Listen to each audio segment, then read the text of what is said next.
at this group here. Wow. Amazing. What a group here this morning. Good morning. How are you? Boy, trust Iowa. Just amazing. Thanks, you guys. Trust you to be out here in the cold, in the wind, in the rain. And I brought with me Christe, the great governor of New Jersey. And, of course, I brought the future First Lady, I hope, my sweetheart, Ann Romney. You guys, no one does it better than Iowa. Look at you out here today. With this rain, with the cold, with the wind, there are over 1,000 people, I guess 1,500 people here on a morning like this. I just can't take off my hat. I don't have a hat on, but I'd take it off if I could for the people of Iowa, for your willingness to get out, to see who it is that's running for president, to support those that you care about, to take a close look, to get a sense of the character of the people who are looking for the highest office in the land. I believe this race is not just about replacing President Obama, important as that is. It's also a race about saving the soul of America. This is a time to decide what America is going to be over the coming years, over this century, and there's no one that's fought that battle more consistently and effectively than the governor of New Jersey, and so I want to welcome the great governor of New Jersey, Christe. Thank you, Mitt. Thank you all very much for being here this morning. Thank you for coming with me to welcome the next President of the United States of America, Governor Mitt Romney. Listen, America is watching Iowa. As we always do, every 4 years, we're watching Iowa. And Iowa is going to be the folks who are going to help to start this process, to get us going, to make sure that the Republican Party nominates the very best person to take on President Obama in November. Now, when you look at that stage and you've watched these debates, I think you've got to come to the conclusion I've come to. There is no person better qualified by his experience and his character to take on Barack Obama and to lead the United States of America than Governor Mitt Romney. And this election is about our kids. It's about our kids and their future. And that's what Governor Romney's talked about all across this country. He and Ann and their family have benefited greatly from all the opportunities that America has offered to them. They want the same thing for their grandchildren, and they want the same thing for your children. And the fight to take back the White House starts on Tuesday night, and it starts here in Iowa, and we are counting on you to get out there. Take nothing for granted. Elections are decided by the people who show up, by the people who vote, by the people who care about their country enough to be out here on a Friday morning in Iowa, in the rain, in the cold, because you love your country and because you believe this man can help lead this country back to greatness. Now listen, the fight just starts on Tuesday, and it's going to continue right through November. And the President of the United States, he's going to be out here, and he's going to be trying to tell you a story that somehow America is doing better after his 3 years of leadership in the White House. Now, we know that's not true. We know that's not true. And the president's going to try to convince you somehow that he deserves to be rehired. Well, let's be real clear. Let's be real clear. President Barack Obama came out to Iowa 3 years ago, and he talked to you about hope and change. Well, let me tell you, after 3 years of Obama, we are hopeless and changeless, and we need Mitt Romney to bring us back, to bring America back. So, I want to thank you all for being here this morning. I'm thrilled to be in Iowa. New Jersey's watching you too. We're watching you really closely. And so listen, I want to tell you something. I want to tell you something really clearly. I'm in a good mood this morning. I'm feeling happy and upbeat. I love being with Mitt and Ann, but let me tell you, you people disappoint me on Tuesday. You don't do what you're supposed to do on Tuesday for Mitt Romney. I will be back. Jersey style, people. I will be back. But I'd much rather come back to Iowa this fall. I'd much rather come back this fall to campaign for Mitt Romney and to help him lead this country. All you need to know is this. I'm going to be there every minute that I can possibly be to help him, because I believe in our country just as much as you do. So, everybody, United States of America, Governor Mitt Romney.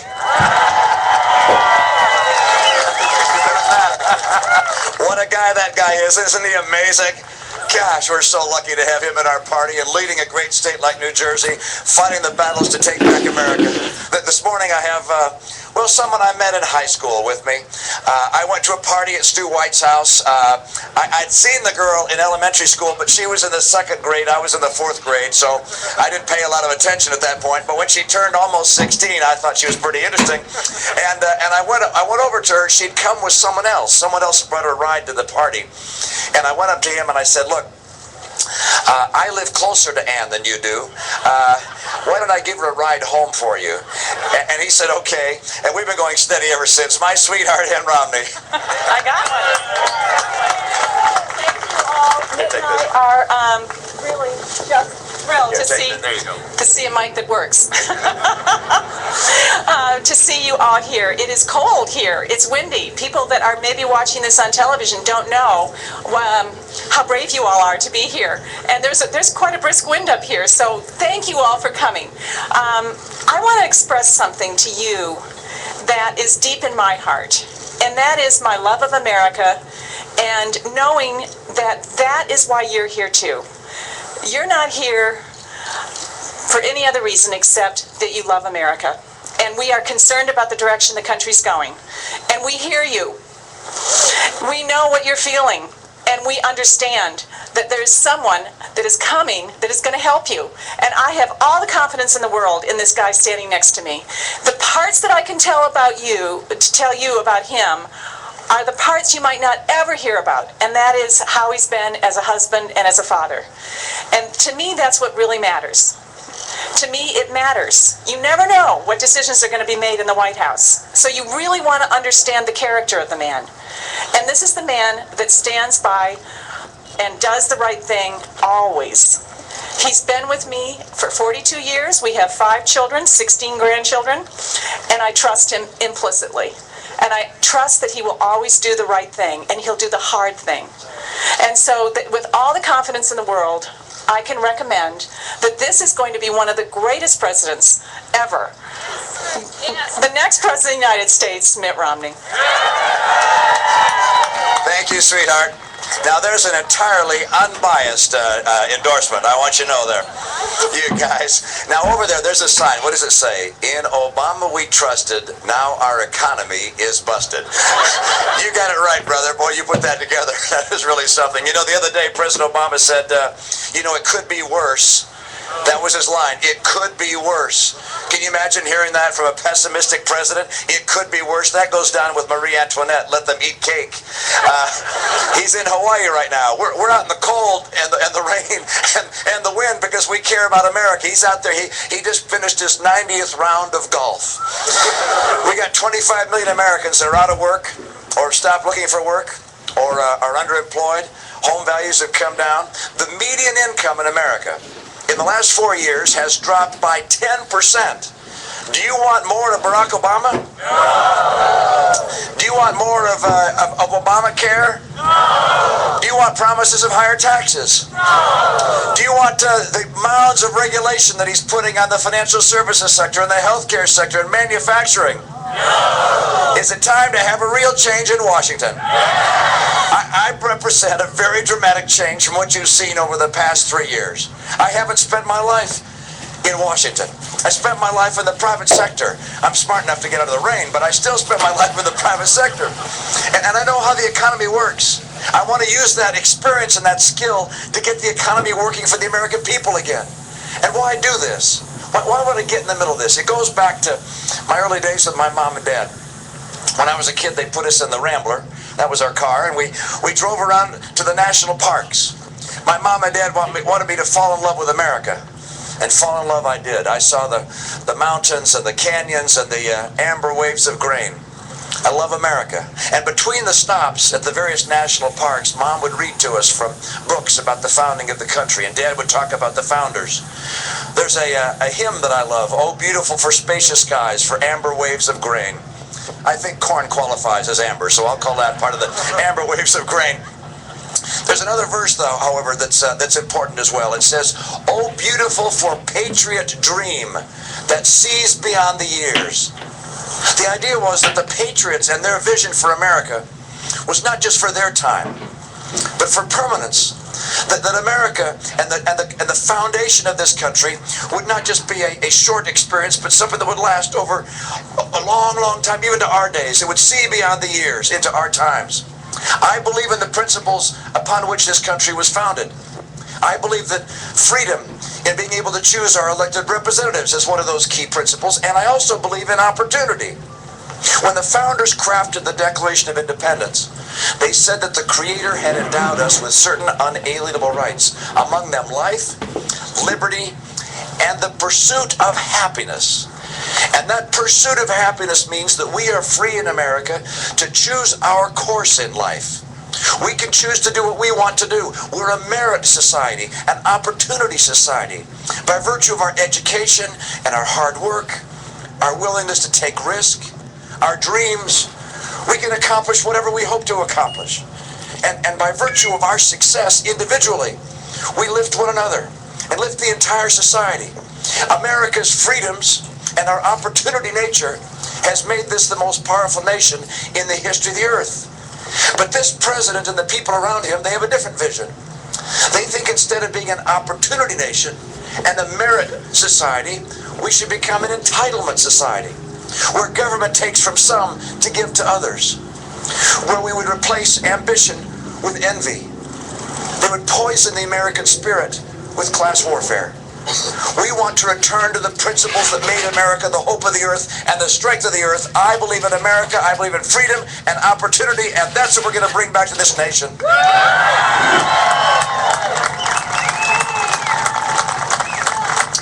This really is a battle for the soul of America.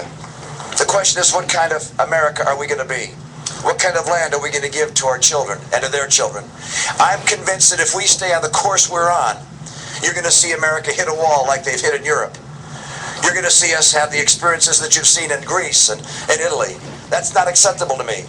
We finally have to have someone go to Washington who will do what Christe is doing in New Jersey, which is to finally bring sanity to the people there, to work across the aisle, to bring Democrats in. By the way, good Democrats love America too.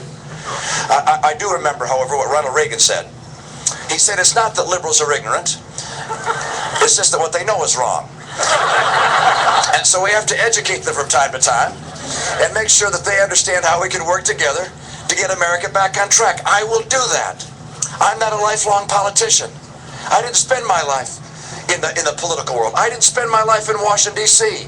You have a choice of a number of people on our panel, on our stage, the Republican stage, who spent their life in Washington, D.C. That's fine. But I think to get America back on track, you need to have someone who spent his life outside of Washington, who understands how the real world works, who understands how the economy works. Now, I did spend 4 years as a governor. 4 years in government. I didn't inhale, I promise. I'm still a business guy, a father, a husband, a person who cares very deeply about this country. I think our president takes his inspiration from Europe. He thinks Europe got it right. He thinks that a bigger government, more intrusive government, with more regulations, a government that takes from some to give to others, a government that racks up debt higher and higher and higher, that's the course for America. I don't think Europe is working in Europe. I sure as heck don't think it'll work here. I believe in restoring the principles that made America great, and I will do that with your help on Tuesday night. You guys? If you can get out here in this cold and this wind and a little bit of rain coming down, then you can sure get out on Tuesday night, and you could sure find a few people to bring with you. And on the way to the caucus, you can tell them just who you're going to vote for, and you're going to bring them next to you to make sure they do the same thing. I need your help, you guys. This is a real battle. It's a battle for America. It's a battle for the future course of America. I don't want politicians running America anymore. I want to make sure that we have citizen leaders going to Washington, leading this country, fighting for the soul of this great country. Thank you so much. Great to be with you. Thank you. Hey, guys.